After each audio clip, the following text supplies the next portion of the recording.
Hierdie is Straatwys, goeiemôre, goeiemiddag en goeienaand. Nou die laaste paar dae hier in Pretoria praat ek baie oor nostalgie, oor onthou en oor die mooi van teruggaan na plekke wat jou gevorm het. En in die vorige video het ek gepraat oor die krag van onthou. Hoe belangrik dit is om te onthou wie jy is. Onthou die lag en onthou die vriende en die goeie dae en die mense wat jou help bou het. Maar die lewe werk ongelukkig nie so romanties soos in 'n movie nie. Nie alles is altyd maanskyn en rose nie. Want wanneer jy begin terugstap in jou verlede, tel jy nie net blomme op nie, jy tel ook potskerwe op. En potskerwe sny. Dis die ding van nostalgie wat mense nie altyd besef nie. Ons onthou maklik die mooi en die romantiseer die verlede. En ons onthou die roadtrips en die kuiers en die jong dae en die musiek en die opwinding. Maar saam met daardie herinneringe lê daar ook ander goeters. Daardie verraad, daardie hartseer, daardie mislukking, daardie eina wat niemand regtig ooit mooi van sal weet of sal verstaan nie. En dit is baie moeilik om dit te kan hanteer. Want om die seer te hanteer, moet jy daaraan vat. Jy moet dit konfronteer, jy moet daarna kyk, jy moet en daardie goeters het snykante. Hulle het op 'n manier tande ook. Dis amper soos wanneer jy deur 'n ou garage of stoorkamer gaan en jy begin goed oopmaak wat lank toegemaak was en party goeters laat jou glimlag en ander goeters breek jou amper weer van voor af. En dalk is dit hoekom baie mense wegtrek en nooit weer wil teruggaan nie. Want nuwe plekke maak dit makliker om asem te haal.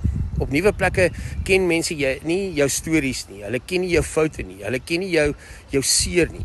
En dis soos 'n nuwe besem, 'n vars begin.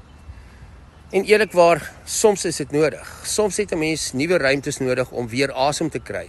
'n Plek waar jy net kan wees, waar jy kan refill, waar jy vanuit 'n nuwe perspektief na jouself en na jou lewe kan kyk.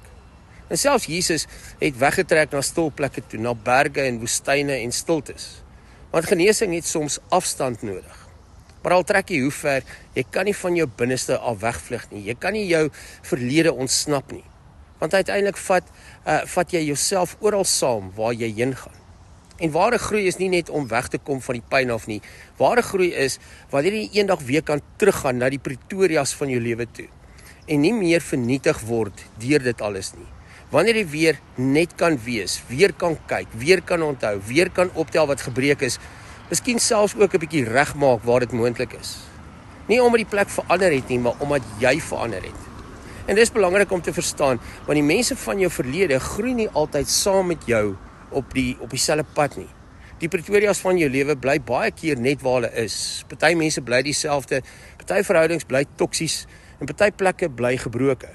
Maar jy moet leer om dit ook oukei te kan vind. Want groei beteken nie alles rondom jou verander nie. Soms beteken dit jy het verander. Dis amper soos in jou tienerjare, jy het jou paisies ontgroei. Jy het ontgroei daai awkward lang bene wat jy gehad het. Jy het jou onsekerheid ontgroei. Maar dit is nog steeds dieselfde lyf, dieselfde bene wat by ingehaal is deur jou liggaam, dieselfde vel wat net kalmeer het, dieselfde mens wat net gegroei het. En dalk werk die siel ook so. Jy word nie skielik iemand anders nie. Jy word net meer heel, meer bewus, meer vredevol, meer jy. En dalk is dit wat God met groei bedoel het. Nie dat jy jou verlede uitvee nie, maar dat hy jou sterk genoeg maak om dit te kan dra sonder dat dit jou vernietig. Want genesing beteken nie jy vergeet nie. Dit beteken die wonde bloei net nie meer soos voorheen nie. Ek hoop jou dag is lekker en tot ons weer saam stap. Mooi loop.